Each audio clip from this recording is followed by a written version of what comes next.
Science is in an interesting period right now. It's actually got to a stage where it's moving at a truly incredible rate. I mean, never before do I remember day-to-day discoveries. Week to week was something, month to month was pretty average, but day-to-day now, science is changing. Scientists say there's nothing that we're working on that seems to follow the rules and the laws that we were dealing with yesterday. New things are coming. So even the most notable researchers and scientists and writers in the mainstream frontliner are now sounding more like science fiction writers used to. And their work and their discoveries is in fact seeming a little preposterous to that breed of people whose vision is constrained perhaps by what they perceive to be the limits of plausible achievement. The people who feel that it was all learned, done and dusted with passing that last exam. We've just been celebrating, and maybe that's the right or the wrong word, but we've just passed the 50th anniversary of the DNA discoveries by Crick and Watson. Ever since that time, ever since the 1950s, and in fact since the days of Albert Einstein himself, physicists have been searching for something which they define as the holy grail of physics, the holy grail being the ultimate quest, the ultimate relic of something that they're looking for. And they've never known quite what it was, but they know that it's there. This is a famous picture by Salvador Dali that was produced at the time to actually commemorate the DNA discoveries at that time. And it was an unusual picture. It got a lot of very strange press at the time because not only was Dali a surrealist himself, but he actually now had subject matter that was surrealistic. Who could portray this? How did one show DNA? What did it look like?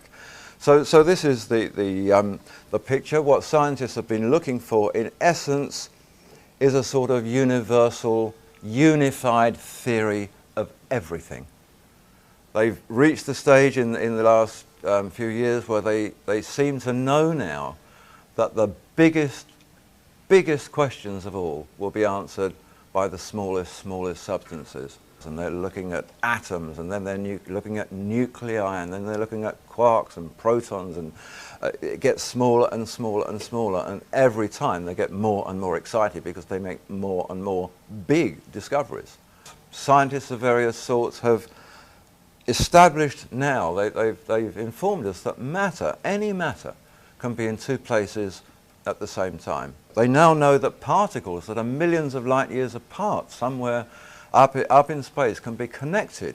They can cause a situation where they talk to each other through light years of space with no seeming physical connection at all. Space-time can now be manipulated, bent, crumpled. Teleportation, they say, is becoming a reality. Gravity-resistant material is now heralded for air transport, certainly for spacecraft, and everything now that they're talking about seems to be in the realms of hyperdimensional environments.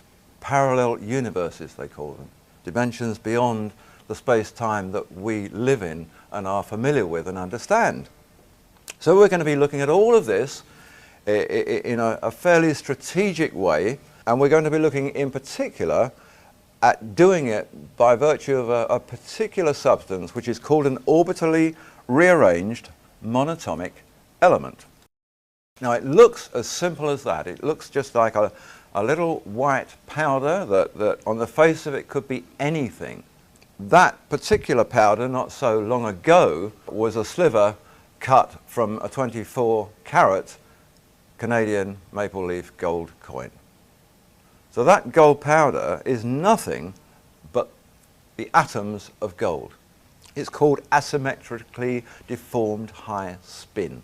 It's a high spin element because the way that the nucleus is shaped and the way that the electrons spin around it changes. And it's gold in a very shocked and frightened state that simply says, I don't know what I am anymore, I'll just fall apart. It would be the same whether it was atoms of platinum or any of those metals that are classified as noble, transition group metals, the science call them. The interesting thing about it is that within the space of time that it takes to transform a piece of gold into that, we move through analysis in a situation where here it tests as gold. Here, it doesn't matter what analysis you use. You can use spectroscopy, neutron activation, chemical analysis, whatever you like. It won't tell you it's gold. It is not gold anymore. It's a very strange and unique form of silica now. And this has caused a lot of interest in the scientific world. They've actually established now that those things which are the prize valuable metals are actually constructed of atoms that aren't metal. The only thing that is metallic are the bonds, the little gluons that hold the atoms together and form the solid. And once they've gone, the metal goes, the colour changes, the colour just disappears. This material has become enormously important. It's become important in terms of the medical industry, it's become important in terms of the power generative industry, it's become important in terms of fuel, and therefore it moves from the operating table of the local hospital into the spacecraft somewhere up there. This is a material of great magic. In today's world, the Institute for Advanced Studies in Austin in Texas has described these materials as exotic matter. It can think of no better way to explain them. They're exotic. They conform to no rules, and that they're not like anything else they've ever known. They are not on the periodic table of elements. Science has never known about them until the last few years. Nano is a word that you'll be seeing a lot of. It is a form of measurement, it's a new measurement, and it simply means 1/1,000,000th of a millimetre. Minuscule proportion, and this is where they're making the biggest discoveries about the universe. When Lost Secrets of the Sacred Ark was first published, and that was 10 months ago, there were scientists claiming then that there was no such thing as monatomic gold. Well, that was their view then. These are some of the things that we get in today's scientific press. There is masses of this information, all about monatomic gold, about nanowires made from monatomic elements, and about their uses in various forms of technology, how important they are, how they can communicate with each other, how they resonate with DNA, how they will contain and attract energy. It can't reconfigure itself as metal. What it actually is little strings of atoms, like the top picture there. They're called clusters or microclusters. Scientists are calling these wires now. They're really like DNA strands. They group together in little clusters, like the bottom part of the picture, and form these little clusters. So what we're seeing in the powder that we were just looking at, every grain of that powder is one of these clusters at the bottom. Little groupings of single atoms just hooked together, but not by anything metallic. The reason that these scientists hadn't heard about it a few months ago was that they weren't the scientists that were working on it. Scientists now are incredibly busy, busier than they've ever been before. They are so wrapped up in what they're doing and their new daily discoveries that the physicist in this room here wouldn't have a clue what the chemist is doing in his room down the corridor. Neither of them would know what the botanist is doing in the office across the road. So when these things come to them from other areas, they're surprised. It's new to them. The silly thing is that it doesn't take a lot to understand that whatever you're researching now in any of these fields, you have to keep abreast of what's going on in the other. You know, I make the point very often that even a little leaping insect, which is biology, knows that it's got to jump, which is physics, to feed, chemistry, on another plant, which is botany. So, you know, even the insect knows that the link between the sciences is very important. They are now developing machines on a tiny, tiny, tiniest of scales. This one here, this is an ant. If you can imagine the size of an ant, just think about how small an ant is and whether you've ever even seen an ant's mandibles. Well, this guy, he's carrying a computer in his mandibles. This is astonishing stuff. This photograph was taken at Huddersfield University in England. That computer is far more powerful as a device than anything that you've ever used. And that picture was taken 3 years ago. They are now 100 times more powerful and 10 times smaller than that. To put these into perspective, when Cornell announced their latest one some months ago, this was the scenario that was given to us, just to put their power into perspective.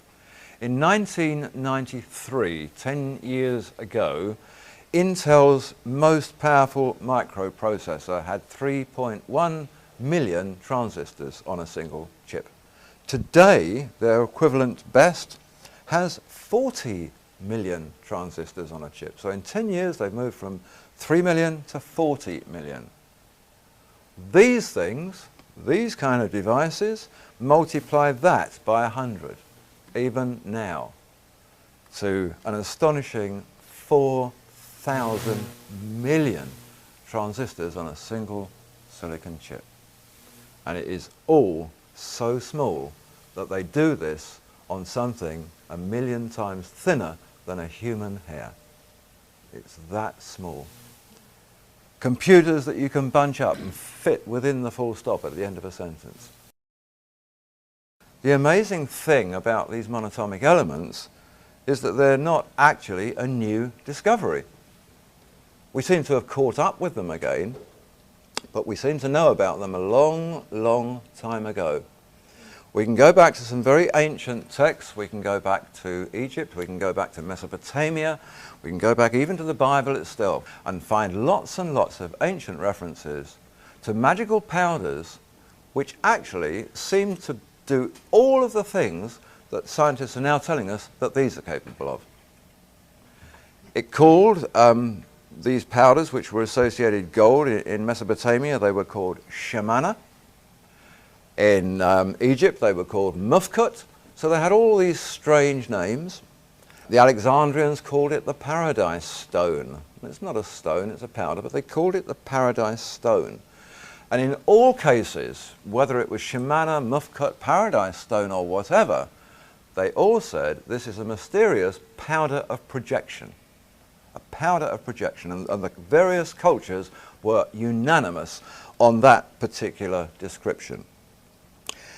They said it has powers of levitation, powers of transmutation, of teleportation. It seemed to be a vehicle by which they would communicate with gods. It was something to do with the afterlife of the Egyptian pharaohs. And they also said it was a key to active longevity. Because of this, people were able to live a long time, particularly those whose life it was part of, the high priests, the kings, the pharaohs. The Egyptian pyramid texts, they talk about the material. It's called mufkut. The pyramid texts come from the 5th dynasty tomb at Saqqara of King Unas. Here is described something called the field of mufkuts. And this is interesting because this moves into modern science again. The field of mufkuts. This material was meant to have a field around it or about it, or that it was associated with, that was very magical and very powerful, and was the field in which the pharaohs would communicate with the gods. It was the field that determined their final gateway to the afterlife.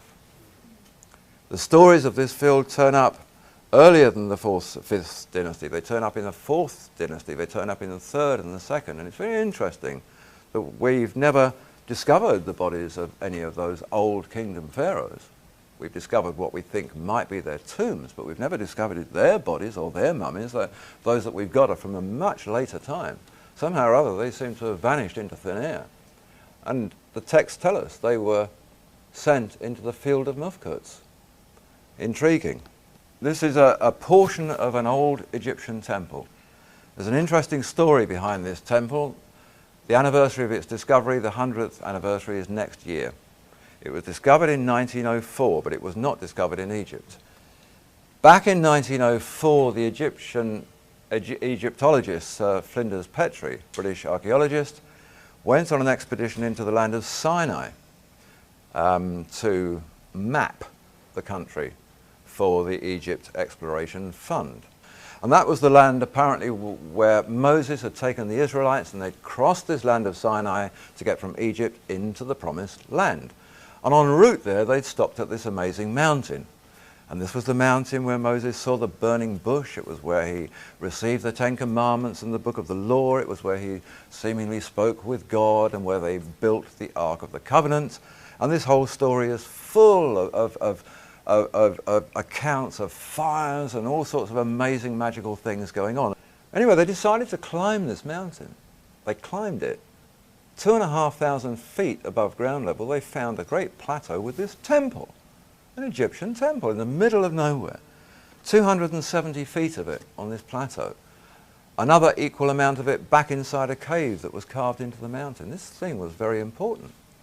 At the time, they didn't know what they were looking for, they didn't know what they'd found, but they found a secreted hoard of pure, unadulterated white powder, which they said they winnowed and they sieved and they tested. There was nothing there, no residue of anything, just this amazing powder, which he said would disappear into your fingerprints. It was so fine. It seemed to have been an operative workshop, he said, more of a place of work than worship. The whole thing was dedicated, it seems, to mufkut and the production of mufkut. Every pharaoh from the 4th dynasty to the 19th dynasty was portrayed there. Every pharaoh had stated things that were written on tablets in this mountain. So these wall reliefs depict, going through the pharaohs of numerous dynasties, strange presentations. This is an example of one. This is drawn up by the Egypt Exploration Fund, this particular one from a relief. This is Pharaoh Amenhotep III. This is an 18th dynasty pharaoh, and the caption, these are all captioned in hieroglyphs. It says, Shebek Hotep brings the noble and precious stone to His Majesty. He is the guardian who brings the bread because he is the great one over the house of gold. So we have this, and we have this fellow here called Shebek Hotep, a treasurer fellow who's holding in the middle of the picture this cone-shaped object. So the association is there, and there are numerous of these. And once that had been discovered in this Sinai temple, the moment Egyptologists went back into Egypt and began to look, they kept finding these. Mufkut, cones, bread, light. It was about bread. It was about something the kings ingested. They were eating this material that was formed into little cakes, but it was a powder. The Old Testament book of Exodus gives us a really good example of this in operation. It took the longest time before anybody even thought to ask a question about this little bit of the story in Exodus. Many of you will know the story. Moses had been up the mountain. He'd come down with the Ten Commandments, and then he broke the tablets because he got terribly angry to see that his brother Aaron had collected all the gold earrings from the Israelites and melted them down and made a golden calf as an idol of worship. And he said, well, that may be the way we used to do things. We don't do that anymore. We have this new culture here that we're part of, and I've just spoken to the Lord of this culture, and we don't worship graven images anymore. And he got very angry. And then it says this, that he took the golden calf, he burnt it with fire, he transposed it with powder, mixed that with water, and fed it to the Israelites. Interesting little story. He took the gold, burnt it with fire, and transposed it into powder. That doesn't work. You heat gold with fire or burn gold with fire, you get molten gold. You don't get powder. Nobody, it seems, thought to ask the question. They use this, it says, to make bread. They could mix it with frankincense, the Bible tells us, and mold little bread cakes, which the most ancient Bible text that we have, the Septuagint, the old Greek Bible, calls bread of the presence, presumably bread of the presence of God or of something important. Shemana means firestone. This is a relief from that temple, another relief showing a bread presentation again. It was always linked with bread. They were always little conical shapes. We know that from about 2,500 BC, the pharaohs in Egypt, or the kings before they became pharaohs in Greek times, were ingesting the bread cakes of this white powder substance. Only the metallurgical adepts knew the secret of its manufacture. Metallurgical adepts, yep, it's made from metal, that makes sense. The high priest of the temples had a very strange title. The high priests of the Egyptian temples were called the great artificers. Well, a great artificer is a worker in materials, particularly metals. So that was sort of interesting. It's beginning to link together, and thinking back to Petrie's concept, yeah, these were places of worship, not worship. Temples were not the same as churches, that evolved from the concept. I actually looked in just the English language word etymological dictionary from Oxford University. It traces the origin of words, and lo and behold, I only had to go back 700 years to discover that the word we now use as worship had a K in the middle of it. It was worship. They used to work for the gods. They didn't used to worship the gods. They used to work for the gods, whoever the gods were. It was said that this was the food of the light body. They said we all have bodies, but we don't just have physical bodies, we have light bodies. And just as we feed our physical bodies, they said, we have to feed our light bodies so that they will be nurtured and grow in the same way. They have to be as fulfilled as the physical body. And they call the light body the car. Well, it's interesting because scientists in recent times have actually called this material the light of life, because it resonates with DNA on the same frequencies. It's a light wave. We find lots of references to mufcoats. This relief here, this picture, this drawing was actually done by the Russian scholar Emanuel Velikovsky, and he drew this up simply to give us an image of this relief at Karnak, at the Temple of Karnak. This shows the treasures of the Pharaoh Thutmose the third. Mufkot in Egyptian law was always portrayed as a cone shape. Now these things sit there in the gold section, and it says underneath, these are gold, but we call them bread. 1450 BC, roughly, Thutmose founded at this temple at Karnak a college, an institute at the temple of scholarly, priestly types who were called the Great White Brotherhood. The Alexandrians wrote of them and said they were called the Great White Brotherhood because they were absolutely obsessed with a mysterious white powder. And they made some interesting comments. They said that they call it the Paradise Stone, and it has unique qualities in as much as that it can weigh far more than its own original quantity of gold. But even a feather can tip the scales against it. So it can be a lot heavier than the gold it came from, or it can be lighter than a feather. This stuff has the ability to change its weight very, very dramatically. It's always, in the old text, associated with light, with enlightenment, with illumination of some sort. It's a light illumination that seems to have to do with the acquisition of knowledge and wisdom, that sort of illumination and enlightenment. They're activating bits of our system now with this material that never seemed to have any purpose before. Why do we only use a fraction of our brain power? Why don't we use the rest? Well, it's there to be used if we knew what to do with it. We need the trigger. We need the unlocking device. These materials are it. They're what was used to feed the car, the light body, to give anti-aging, to restore the youth, to take the pharaohs into the afterlife or whatever. There's an institute in Switzerland called the Alpha Learning Institute. The chief research director there is a fellow called Sean Adam.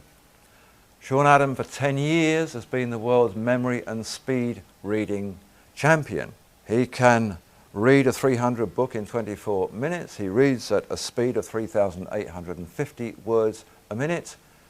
Not only can he do all of that, he remembers it all, and he can be tested on anything. He's also got He's joint holder of the 6th highest IQ ever recorded. So this guy has been running with others this research institute for the longest time, which is linked up to government and corporate institutions, and they specialize in learning difficulties, in behavioral patterns and behavioral difficulties, anything that might be linked to behavioral science, along to finding cures for dyslexia, ADHD, learning deficiencies, things of that sort. And they're the primary institute in the world for fronting these things.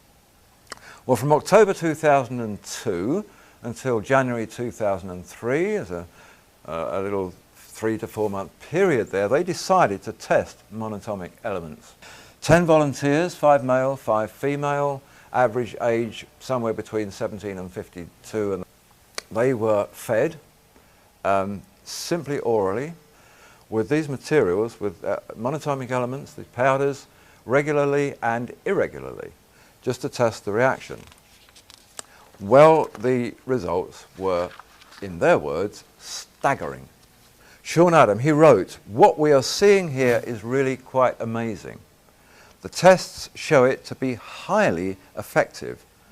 The effect is immediate and cumulative." What they do here is to work on brainwave patterns, and they try to synchronize these things, and they found that this material could do it.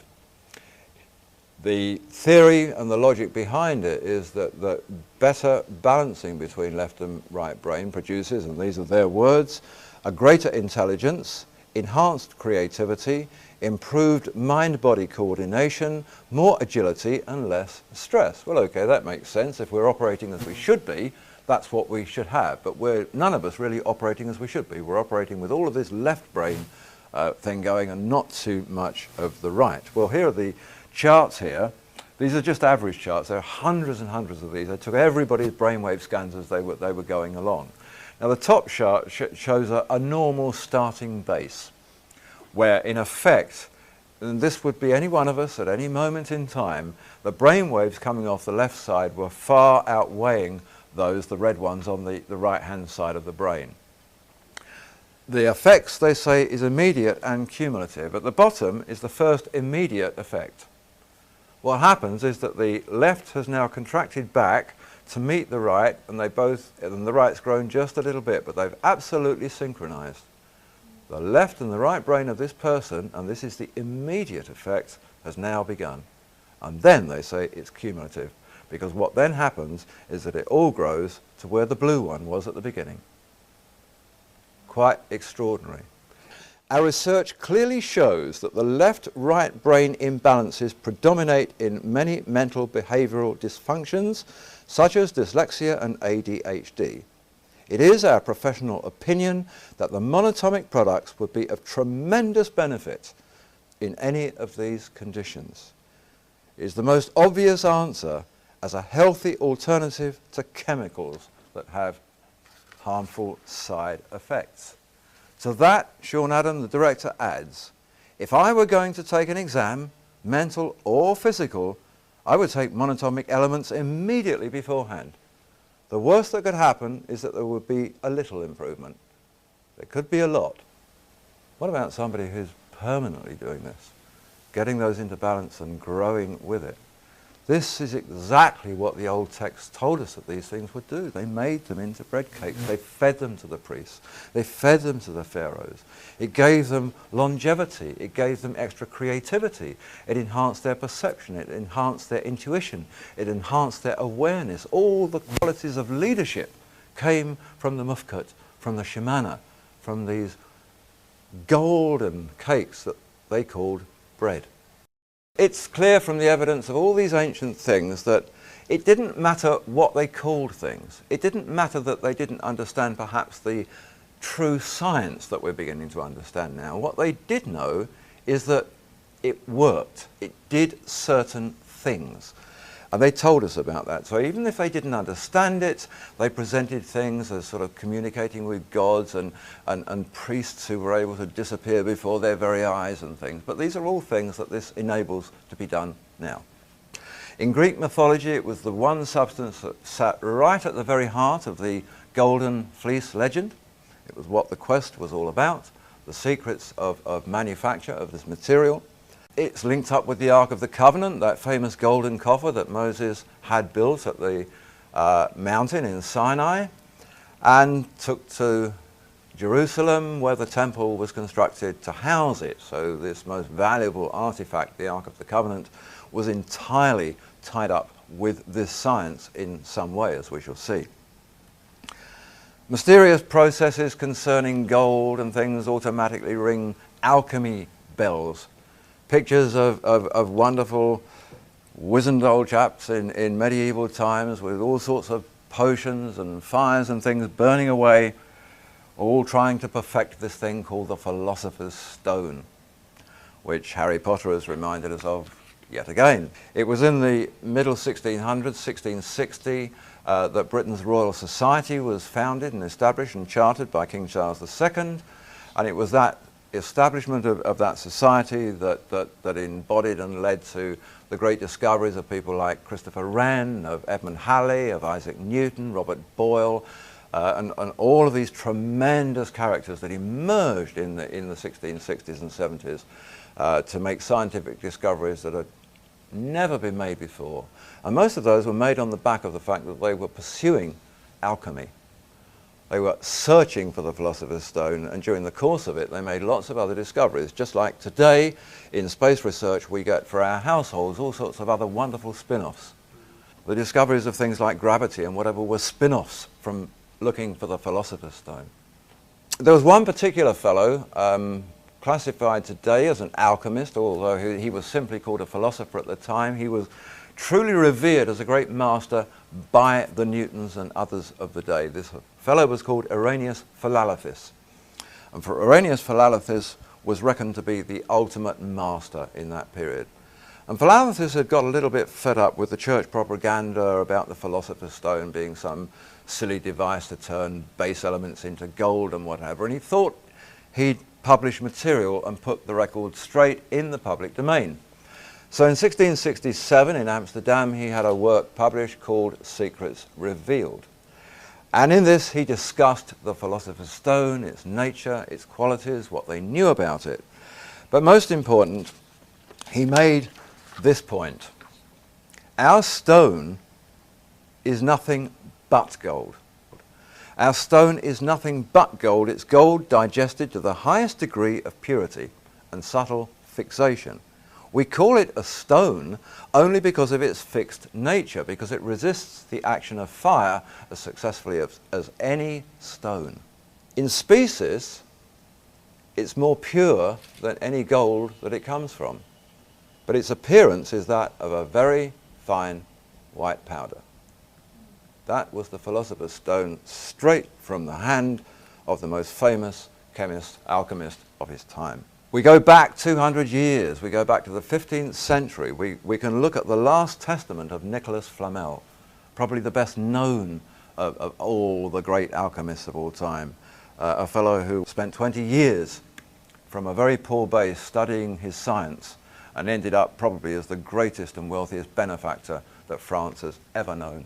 He made the point on the 22nd of November 1416, when writing his last testament, exactly the same. Our stone is gold, but it's perfectly prepared gold. It's a fine powder of gold. That is our Philosopher's Stone.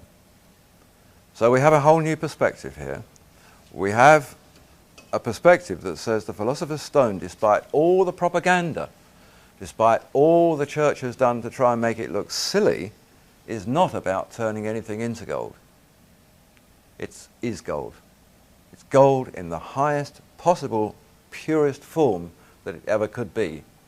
And that white powder that we looked at earlier was exactly that. That was 24 karat gold. What's the gold that the Philosopher's Stone makes? The Great Enlightenment. Not the great enlightenment of money and wealth and riches and a lump of gold. The great enlightenment of wisdom and learning and intuition. That's the real Holy Grail. That's the true enlightenment. We can leap forward in time now and see how these old stories match up with what's been going on. And it begins right here in the United States. It begins in 1976, and it begins in Phoenix, Arizona. A very, very apt place actually, because the word phoenix was Old Phoenician and it means red gold. It all began with a farmer, a cotton farmer, a third generation cotton farmer just outside Phoenix called David Hudson. This is a picture of David Hudson as he was about 5 years ago. He's your average American farmer. He wasn't a physicist, he wasn't a scientist, he was nothing. He certainly wasn't an alchemist. He was destined to become all of them. His father had been Commissioner of Agriculture for the state of Arizona. They were farming about 70,000 acres in the Yuma Valley there, and they were growing cotton of very, very high grade. But they had a problem with their soil. Big problem with the soil. The soil was enormously alkaline. In fact, it's a strange soil there. There's no topsoil in it. There's no real nutrient as such that's apparent. It's just eroded rock dust. That's all it is. Very strange material. Its surface becomes very black and very crunchy, to the point where at the end of a growing season, once the crop's been picked, over the ensuing months, this stuff gets so hard that it will not be penetrated by water. Now, it's not an area where it rains a lot, but their irrigation trucks were having no use with it. And this had gone on for generations. And David thought, well, it's about time to have a look at this and to try and work out what this stuff is, because it means that we have to work in rotation and we can only plant our crops in that field every 3 years. What they did to start with was that they take this substance, and they could see that it was a combination substance, some of which was just nasty black stuff, but within it there were these white elements that really seemed to show up within it, and they wanted to know what they were, because this seemed to be the thing that was the problem. So they took it into the lab, they cleaned it all up, they actually got this stuff out of the black material into a precipitate, and what they then had to do was to dry that out so that they could test it. Well, the strangest thing was happening. They decided the best way to dry it was simply to take the filter papers and put them out in the sunshine, just to put them outside. The moment they did that, it exploded. Now, it hadn't been that the farmland had been exploding, but the moment they separated this material and put it in the sun, something about the heat or the light exploded it. And it was explained as if it was like a flash of 40 or 50,000 flashbulbs all going off at once. Not only that, it disappeared. They thought, well, that's really strange. You know, is this an implosion or an explosion? What's going on here? It's like a great blast of this light. So they took an unsharpened pencil and just stood it on end in the sample, in the filter paper. Just stood it there. Bang, white light, it's gone. The pencil's still there. It hasn't blown over. It's not been affected by this. There's no blast. So they said, okay, this needs cleverer testing than we've got. So up they go to Cornell University. Now at Cornell at that time, they said that they got this amazing new equipment, and this equipment could test anything that you'd got down to 3 to 5 parts per billion. So they put it on their machines, and they came back and they said, it's iron and silica and aluminum. They said, well, it can't be. None of those things disappear in a blaze of white light. No, I mean, none of them have these properties. There must be more to it than that. So they tested them again, and they discovered that actually the reading that they were getting was just a little impurity at the front level. It was reaching the boiling point of these particular substances. And once they got rid of them, and they were less than 1% of the whole, once they got rid of them and tested 99% plus of the sample, they said, we can tell you exactly what you've got. Pure nothing. You have nothing that our machine will read. It will not acknowledge that there's anything on there being tested. It's nothing. So they said, okay, we'll try arc emission spectroscopy. Very, very simple process. 2 electrodes. The bottom one has a cup in it. You place your sample in the bottom cup. You bring the other one down and you strike an arc. That arc heats up and ionizes what's in the sample, and one by one, as it reaches the boiling temperatures of each of the constituent elements, it will read them off and tell you what's there. So if, for example, you put a motor car engine in there, its first reading would tell you it was water, because it was reading the cooling system. When the water had all boiled away, it would then tell you it was metal. So that's the way it works. So anyway, they put the stuff in there, and the same thing happened. They said it was iron, silica, and aluminum, and that was it. Nothing was recognizing it. It was not listed. It was totally unknown to science, this strange white material that would disappear from vision. Well, then the Russians came along. The Soviet Academy of Sciences. We're now into the 1980s, well into the 1980s, and the Russians said, we've been telling you guys in the West for the longest time, you really haven't got much of a clue when it comes to analysing materials. Your electrodes burn away before you can reach the boiling temperature of some of your materials. Carbon has a lower boiling temperature. These electrodes are made of carbon. They're burning away before whatever it is has heated up enough. So it's not reading it. Russians said you need to burn this in an arc for 300 seconds, not 15, which was common in the West. 300, 5 minutes. So they go back to base and they put the material in, and it begins. Within 15 seconds, iron, silica, aluminum. They all expected that, and then it's nothing. But the arc now is carrying on burning, whereas the Western style one stopped. And suddenly, at 70 seconds, it says it's palladium. After palladium reads platinum. After that, as the various boiling temperatures were reached, came ruthenium, rhodium, iridium, and at 220 seconds, osmium. Every one of the platinum group metals was in this substance. It was them. It just wasn't showing up at them as them in a metallic way. And in fact, when they worked out the content of these soil samples, it was discovered that per ounces of substance per ton of soil, they had 7,500 times more platinum in every ton of their soil than they were getting from every ton in the best platinum mine in South Africa. But it wasn't metal. You couldn't make jewellery with it. Suddenly Hudson discovered that General Electric up in Massachusetts were looking at a new sort of fuel cell technology. And he said, look, I've got this stuff here, and it says in your literature that you're using rhodium and iridium and these platinum group metals for fuel cells.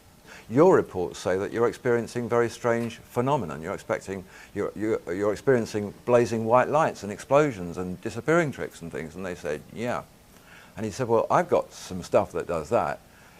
And they said, yeah, don't worry about the white light explosions. We know all about those. Don't worry about the disappearing tricks. We know all about those.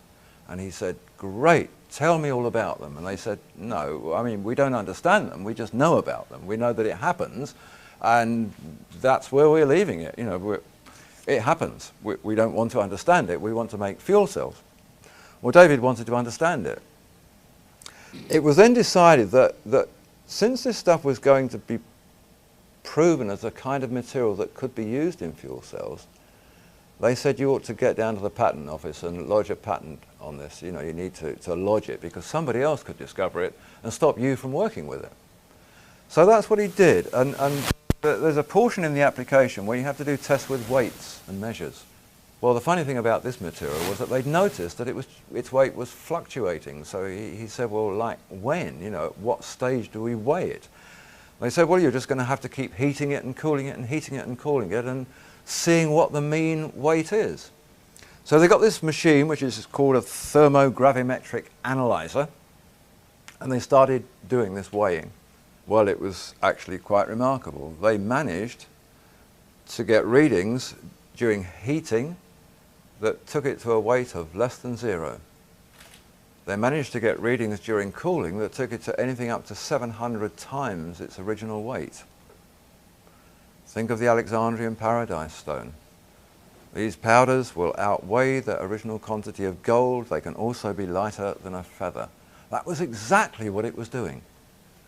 But during the process, there was one particular moment in time where the weight fell very quickly and very dramatically at that moment, and it fell by 44% suddenly.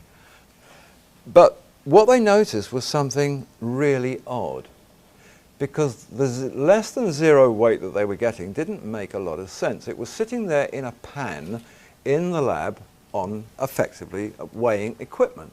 The pan itself weighs something. You have to compensate for it before you put the other material in it. But what they discovered was that it was reading all of these zero weights, below zero, but they thought, well, what about the pan? That should weigh something. So they tipped the material out and put the pan back, and it suddenly weighed more without the material in it than it did when it was in it. This stuff was not only levitating, it was carrying the pan with it. And they learned that this stuff has the power to give levitational qualities to its host. So they carried on and they thought, well, we've got to do these other things for the application. We've got to see if it's conductive. That was the next test they had to do. So they put wires and electrodes into it, attached them to a voltmeter, turned on the power, nothing. And then they thought, well, it's got to be a conductor of some sort, because if it's capable of holding energy, you know, how are General Electric doing it? You know, it has to be conductive. Anyway, it turned out that it was a superconductor rather than a conductor. Superconductors are very, very strange animals. They don't need contacts to convey to each other. They convey to each other through resonant frequencies, through lights. The interesting thing is that if you transmit electricity from A to B with a wire, you always get some dispersion. You always lose some energy. With this, you lose nothing. 100% can go from there to there, no contact in between, 100% stays. It works so differently because it doesn't allow voltage potential to exist within itself. Neither does it allow any magnetic field to exist within itself. It's totally null. It doesn't react to North Pole, South Pole. It has its own quality, and its own quality defines all the laws. Here we have a standard magnet. We have North and South Pole. It's the magnet we all use. It will attract metals. And in fact, even if you put above it something that it won't attract, it'll fall down onto it because gravity will just take it there. That superconductor doesn't. Wants nothing to do with it. Won't be attracted by it, won't particularly be repelled by it, but it's just placed there above it and it'll just stay wherever it's put. We know that its anti-gravity properties can be translated to its host. We know that the scale of that doesn't seem to matter. It's macrocosm, microcosm, big, small, has nothing to do with these superconductors. So in as much as that tons of it were discovered at this Egyptian temple, dating back to the 4th dynasty at the time they were building the pyramids, and we know that this stuff was very capable of transferring its weightlessness to the pan in the lab or whatever else one might associate it with, it would be equally as capable of helping them move the most enormous stones to build pyramids, which incidentally the stones themselves contain. You don't even have to get them from outside. Sandstones and limestones contain these elements in a natural form. And it's very interesting to think now that of all of the ways that they thought perhaps these stones were moved, none of them have ever worked in experiment or trial. This does. So they discovered that this stuff would levitate, they discovered it would disappear, they didn't quite know why or where it went to, and they knew that it was important for energy. They knew that if it was a superconductor, it could attract energy, it could store energy, and it could distribute energy. Yeah, fuel cell, that's what we're looking at here. The old stories of the powder and the Ark of the Covenant began to ring bells here about this potential that they had the ability with the use of this material to store and distribute enormous quantities of energy. Light waves, that's what it works through. It's been discovered now, and in fact just during the last few weeks it's been discovered that even the particles that we're looking at, which are these monatomic gold clusters, when you get down to their atoms, even the atoms now aren't solid. They are not physical property, they are a gaseous substance. So it's no wonder they will levitate and whatever. You know, there's nothing to them. But cooling will make them heavy. Two superconductors can be linked together. You can trigger one in, down here in LA, and you can decide to send electricity to Chicago. All you have to do is the resonance frequency, the two of them together, just to get them in tune, like a couple of tuning forks or whatever. And you turn it off and you can go away for 100 years and come back and it'll still be flowing until you decide to turn off that triggering mechanism.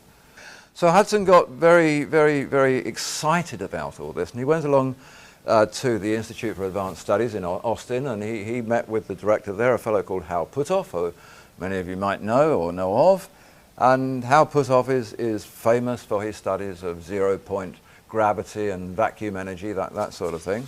What Puthoff had established, he'd been working on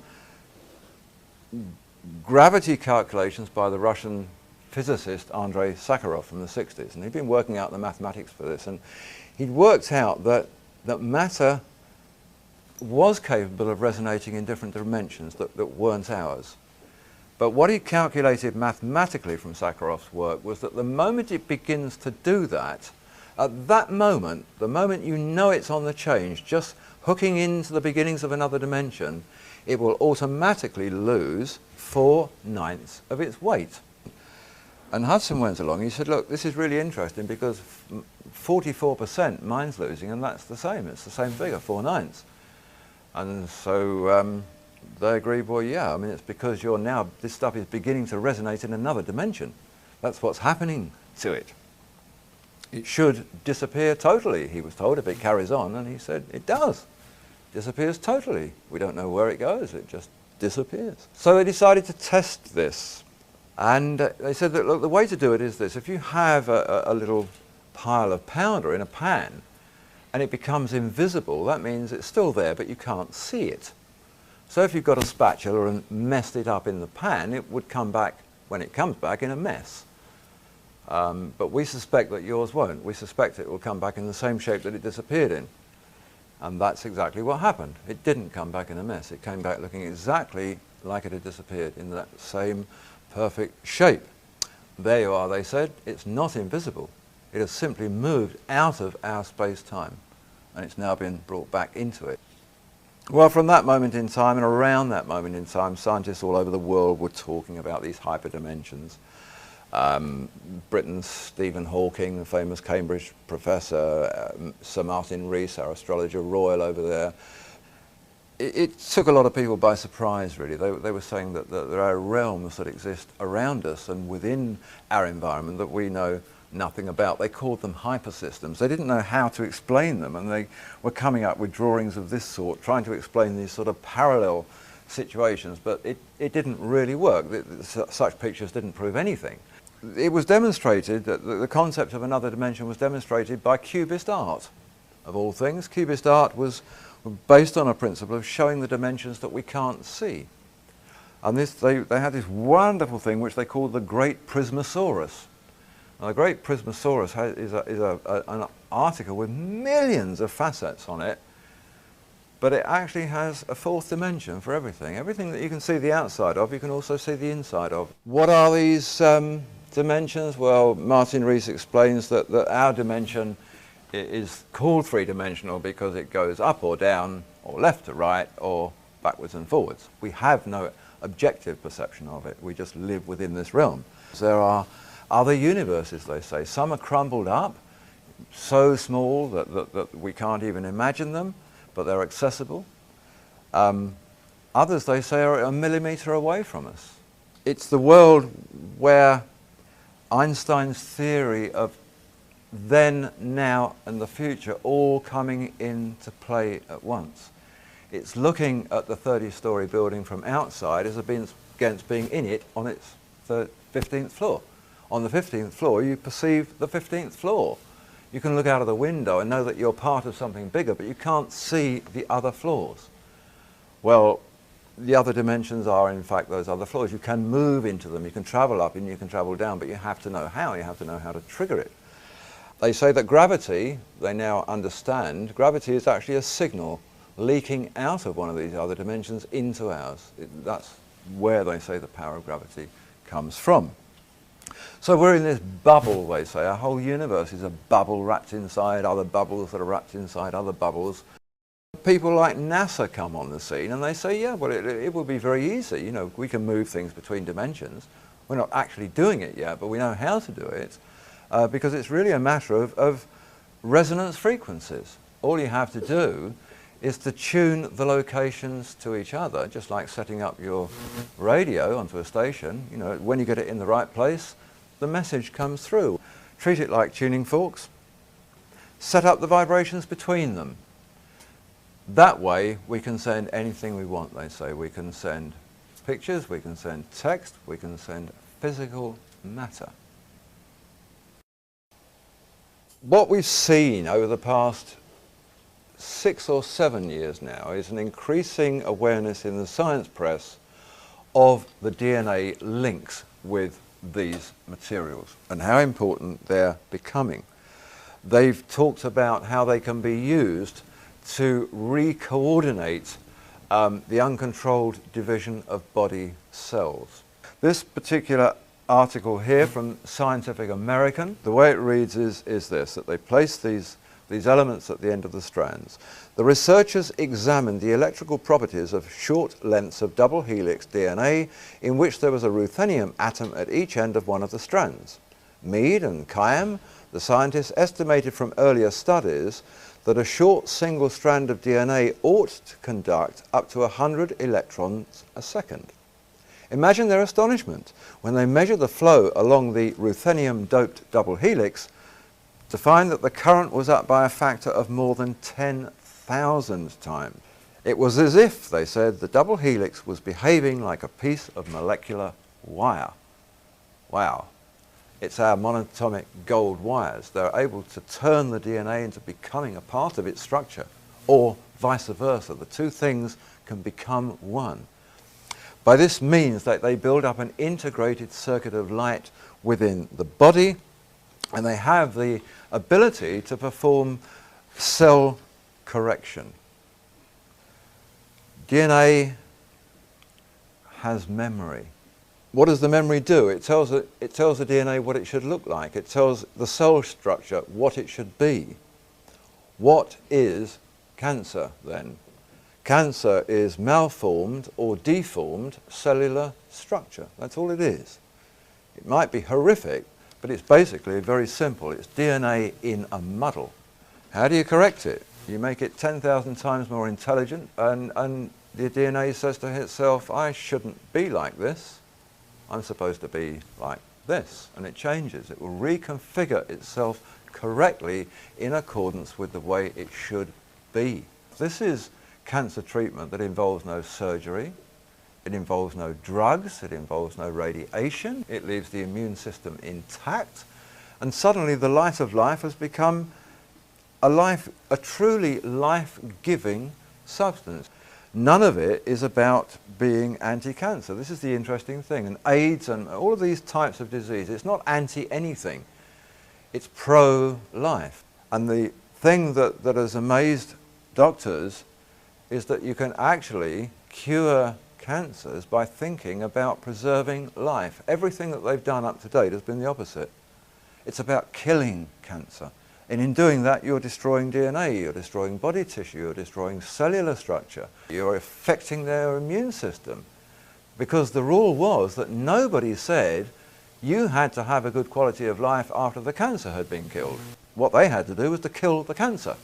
Well, the best cancer cure on that basis is a bullet through the head. That's killed the cancer. Well, now what they're looking at is the potential for not killing the cancer, but for giving the body back the life resonances that it should have had. And now scientists are saying, yeah, the light body. All of this stuff connects together within us in light waves. We now know how to begin to manipulate those light waves. Yes, you can work in a lab and you can attach 2 atoms of gold or ruthenium or whatever to a DNA strand. How the heck do you do that in a live body? We see now that because of this, what they're working on is a very straightforward process that enables them to do exactly that. They can move into body areas with little devices such as this fellow. These are machines, computers more powerful than anything you have on your desk in your office or at home, which are capable of performing these microscopic little bits of surgery, for want of another name. They will place the atoms at the end of DNA strands. They can be devised to do just that. In fact, we could have them all the time so that we never actually got out of whack anyway, because they would see it coming and correct it.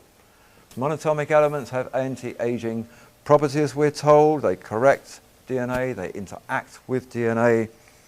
They are devices which can affect the hormonal structure of the body. This is a really interesting medical area. Each of the original metals seems to have a relationship to one or the other of the glands in our endocrinal system.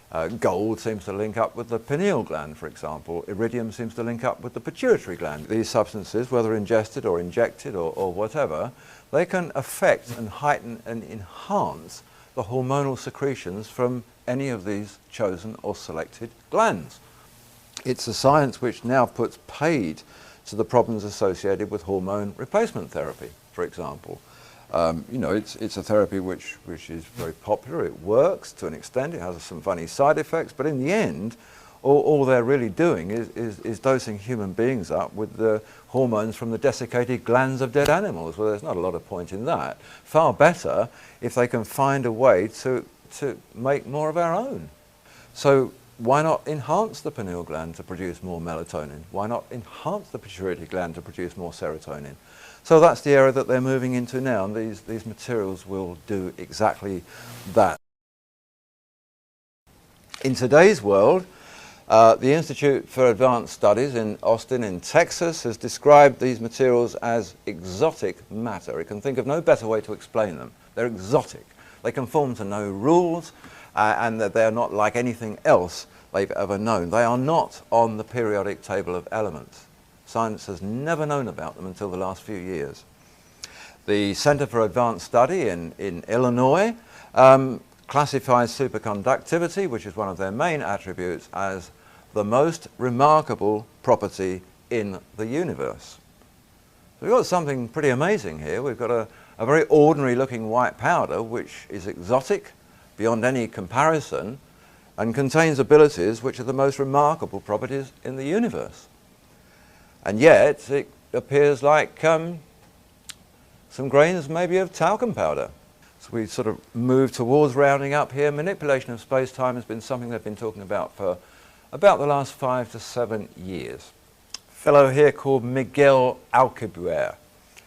He's a Mexican mathematical scientist involved with the Max Planck Institute in Germany, was working at the time in 1994 for the University of Wales over in Britain.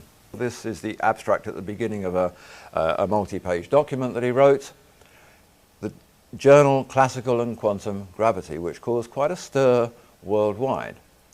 He didn't pose any questions. He didn't say that this is what we're researching. He began his article with, "We now know." In fact, the abstract reads, "It is now known that it's possible to modify space-time in a way that allows a spaceship to travel at an arbitrarily large speed by a purely local expansion of the space-time behind the ship and an opposite contraction in front of it. A motion faster than the speed of light, reminiscent of the warp drive of science fiction." Well, we're back to the sort of questions that we have with the DNA and the strands. How do we solve our space travel problems? We know that people's lives can't last long enough to get to the distant stars. We know that our machinery and metals can't. We know that the fuel runs out. We know that these things are inordinate distances away. How do we deal with it? We deal with it laterally, as Alcubierre suggests. We think about it differently. We forget about the spacecraft. What do? We look at the spacecraft. We look at the million light years that it has to travel, and we know that that's impossible. So why don't we just take the million light years and put it behind the spacecraft? Why don't we think about that? Why not move the space-time instead of the craft, so that with zero propulsion and no time having gone by, it can move through a million light years because you've simply screwed that up, tossed it behind it, opened it up again, and it says, "It is now possible to modify space-time." Well, yes, it is. He was absolutely correct. It is now possible. This was followed in a series of related articles. American scientist, an article written by the physicist Michael Spear. He showed that this had nothing to do with violating Einstein's theory, the theory that nothing can travel faster than light. It didn't violate that at all because nothing would be traveling anywhere. It would be staying still. Space-time would be moving. The acceleration rate, he said, would be enormous in theory, but there wouldn't actually be any. The true acceleration would be 0. Fuel consumption, 0. Time taken, 0. Distance travelled, million light years, maybe. So the question was raised, okay, it's possible, how is it possible? What's the device that makes it possible? And the answer came back loud and clear: exotic matter will be needed to generate distortions of space-time. The next question that went back was, what is exotic matter? Exotic matter, here's the description: it has the curious property of having a negative energy density, unlike normal matter that we're familiar with that makes up the people and the planets and the stars, which has positive energy density. The necessary exotic device is an operative superconductor. And in fact, the list of what exotic matter is the same list of every attribute that applied from the research tests on monatomic superconductive elements. They're the only substance ever to have been classified as exotic matter. What's needed to generate distortions in space-time? Exotic matter. What does bending space-time mean? It means the ability to move from one dimension into another. What did this stuff prove that it can do? Move from one dimension into another and be brought back again. This is NASA's rather unattractive picture of what they call now their warp drive program. Believe it or not, NASA have a warp drive program. They're using Star Trek terminology, and this is their sort of logo picture for it. We have here Hal Puthoff from the Institute of Advanced Study comes back on the scene. He talks about the warp drive program and about the concept of bending space-time and manipulating and distorting it. And his comment is this: the details which provide yet further support for the concept that reduced time interstellar travel, either by advanced extraterrestrial civilizations at present or by ourselves in the future, is not fundamentally constrained by physical principles. We cannot enter research any day, he's saying, trying to constrain the possibility of our discoveries by the laws of physics that were applied yesterday, because they are already outdated. It's now been discovered that superconductors are the key to the distance teleportation of matter. This is from the United States Department of Energy. The technique is to prepare a couple of quantum systems some distance apart. We take a digital measurement of the local system and transmit this to reconstitute a new quantum on the other side. It's actually the same as any of you sending a digital image from your computer to one of your other computers. It's simply changing it into a digital thing that can be transmitted through frequencies and sending it and reconstituting it where it appears. Except that we're not talking about images, we're talking about physical reality. Most significantly, continues the US Department of Energy, most significantly, by this means even people could be transported by sending enough classical information. So, they're on the borders of it now. We now have a situation where we have, like in the medical race, we have a race between those people thinking in terms of anti-gravity aircraft and bending space-time to get spacecraft through situations, but we have this other stuff going on which actually says to us, by the time we get there we won't need machines to travel in at all. We'll be able to teleport anyway. Scientists at NASA, at Argonne National Labs, up there in Chicago, all sorts of institutes around the world, at the Bose Institute of Calcutta and universities wherever, have all stated now that they have been able to link particle elements together, no matter how far apart they are, whether it's single atoms or trillions of atoms, they can link them together. So the sciences, all of these quantum sciences now, whether it's in Vienna, in Denmark, or here in the United States, they're all moving into the forefront. Everything's being called nano, everything's being called quantum, how much? They make the point of the problem that we face, and it's just like the cancer and the DNA, it's a massive problem with a very small answer. Proxima Centauri is our nearest star. Our next star is 4.2 light years away. That's 4.5 years travelling at the speed of light. The Voyager spacecraft left our atmosphere at 37,000 miles an hour. Even at that speed, it would take it 87,000 years to get to that star. There's no way we can do it. It's impossible. Everything dies, everything collapses, everything runs out, falls apart in the course of it, unless you take the space-time away. That's what they're working on now. That's what they're having to do. Nothing travels faster than light, they say, but we need to travel faster than light in order to make any headway. If travelling faster than light is impossible, the only alternative is to approach the problem from a different perspective. We must learn how to manipulate and distort space-time. The Ohio Aerospace Institute says that all of this is possible now because it's been recognised that space is just like any other matter. It has a form, it has a shape, it can be bent, it can be distorted. And how did they recognise that? Because when the white light explosions occurred, and 44% suddenly disappeared, it was a blaze of light, but light has no weight. So what was happening here? Light has no weight, it simply illuminates space-time, or maybe it's the space-time that weighs 44%. Yes, it was. Space-time has weight. It's physical matter. Among the forms of exotic matter they're now examining with great interest is something called stardust.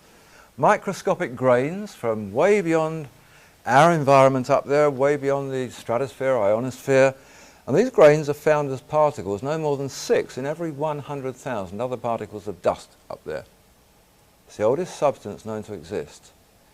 It actually holds the reasoning for why we have life on this planet and how it works and how it originates. What does it test as? A very strange, unique form of silica that doesn't seem to be anything except they know it has a metallic base, but it's not showing up in the tests. Sounds familiar? Sounds very familiar. This is a conglomeration of particles within which, somewhere in there, is a stardust particle in this minuscule thing. What they've ascertained and the way that they recognise it is that they say that they have discovered it on Earth. That's how they understand it. They found it in deep seabed sediments. They found it in Arctic ice. They found it in those parts of the Earth which they consider were the first and oldest of what we can get to today. And some of it, strangely enough, in asteroid and very, very ancient meteorite sites, Arizona being very famous in that regard. They say stardust will reveal more than we ever guessed we could know about life on this planet. Stardust is golden. They've used the phrase. They've got this spacecraft up there right now. It's called Stardust. It's hoping to bring back about 100 particles. It'll bring them back and they'll be tested at the Johnson Space Center from January 2006. And how does it collect them? How does it distinguish 6 out of every 100,000 other dust particles when it's going through millions of thousands of them at a time? This device on the top there, this grid thing, is full of something called aerogel. Aerogel looks like nothing. It weighs absolutely nothing. There she is balancing it on her fingertips. It can be penetrated by nothing. Not even heat can get through it. That Bunsen burner is having no effect on those wax crayons. Aerogel is absolutely and totally heat resistant. It will withstand particle and granular impacts of 60,000 odd miles an hour. Why is it called aerogel? Because it's made from air. 98% of that is air, nothing else at all. 2%, they won't tell us. It's a secret, but wow, what a secret that is. Why have we always known that gold was valuable? Why have we always hoarded gold? We've done it for as long as we can think. From the 1840s, when the California gold rush began, I'm told by the World Gold Council that to that point in time, only 10% of all the gold ever mined up until today's date had been mined. 90% of all the gold ever mined to now has been done since the 1840s. Think of ancient Egypt. Think of Russia and its wonderful golden domes. Think of the way that gold was so visible throughout the whole of history. That was 10%. Where's the 90%? We pay fortunes to put a little bit on our wrist or our finger. Where's the rest? Well, we dig it up underground and we bring it up top, we clean it up, we melt it down, we turn it into gold bars and we bury it back under the ground again. A wonderful system. Nobody ever sees it. It underpins everything, but now they're selling it. Who are they selling it to? Interesting question. We have about 30 years of oil at best left in the world if we're lucky. Coal is just about done for. I mean, everything's getting too expensive now. We don't really want to burn stuff and pollute the atmosphere. So alongside the drug companies, the oil companies are really feeling the pinch as well. So who's buying the materials? I have a theory that probably it's the oil and drug companies, putting themselves in a position to become tomorrow's masters of the new source materials. Everything begins to link. You know, stardust is now the secret holder of the force of life. It's the origin of life. It's the giver of life. Well, so were monatomic elements. So were the ancients saying about the shamana and the mufkut. It was all the same thing. Every description of these substances was always the same. We think about the Bible story. We think about how we can make monatomic elements now. We need electronic devices. We need fire. We need all sorts of things. But we need electricity. In one way or another, we need electricity. And this is the one bit of the equation that has to be got through very quickly, because this is our last remnant, we think, about electricity. How are we going to produce electricity to manufacture our fuel cells if we don't have the fossil fuels to have our power stations? We get electricity from its most natural source, which is around us all the time. What we need is a device that will attract electricity, that will store electricity, that will discharge electricity in a very controllable form, in enormous quantities. However, we need to do it. That's all the Ark of the Covenant ever did and all it ever was. If you look at the construction of the Ark of the Covenant, it is no more than a model for every capacitor made today, whether it's a capacitor for lighting up street lighting or whatever. An insulated, double-plated box with a positive and a negative node at the top. That's it, that's all it is. And you look at the description of the Ark of the Covenant in the Bible, which is given twice. You take every measurement, you manufacture it with the materials that it says in accordance with everything it tells you, and you have a 100,000 volt immediate electronic capacitor. You do what the Bible says and you place an ohma of the shamana in it, golden pot of the white powder, you place it in there, you've immediately got a superconductor. You've immediately got a device that sets up its own Meissner field, which will levitate, which will be able to travel on its own, which will be able to issue gamma rays or whatever you need it to do. A very, very powerful device. We have to go back to these very simple devices that simply pull it in and hold it and issue it. The Ark of the Covenant is not wrongly named. It's spelt with a K in the Bible because that was the Greek way of spelling it. In every other language it's spelt with a C, and electronic arcing actually comes from that very same word. So everybody's now working on all of these things. NASA has developed its Breakthrough Propulsion Physics Project. That's what it calls it. What's the Breakthrough Propulsion Physics Project? It's how to get the stars by bending and manipulating space-time. That's what they're working on right now. Anti-gravity, that's the other thing. That's not necessarily just about spacecraft, that's about ordinary aircraft. Quite a lot in the press and on the internet, here from the UK Ministry of Defence and from the BBC. Anti-gravity propulsion is coming out of the closet, says Defence Weekly. Well, to this end, British Aerospace over in Britain has embarked on Project Green Glow. Over here at the top secret Phantom Works in Seattle, Boeing technicians are working on Project Grasp. They're very, very similar. They're both looking at anti-gravity aircraft. Why do we need aircraft that can fall down? We want aircraft that just stay on their frequencies and go wherever we turn the knob to tell them to go. In fact, they don't need pilots, really. Just send them places. This picture here is British Aerospace's latest design for a new stealth aircraft. Why do we just have to have something that radar can't see when we can actually produce things that we can't see? In fact, we can produce things that aren't even invisible. They're not in our time dimension. They've moved from our visible plane. Wouldn't it be wonderful if there was a stealth aircraft that simply left here and couldn't be seen by anybody because it wasn't there, because it was travelling in a different dimension and simply came back where we wanted it to be. Now, by the same token, on that basis, why couldn't ordinary aircraft, our passenger liners, travel in that same way? It doesn't have to be a bomber. It doesn't have to be that. You know, why can't we all be travelling in different parallel dimensions and getting to places in 5 seconds instead of it taking 11 hours every time I come over here? We are finding the place where the stardust, the monatomic elements, meet the stargate and will take us into the world of other dimensions, so that suddenly, as Puthoff says, we can't apply the laws of physics anymore. We have a whole new set of rules that belong to worlds and realms that we knew nothing about until now. We get to that point and just about everything that was impossible becomes possible. Thank you. That's it.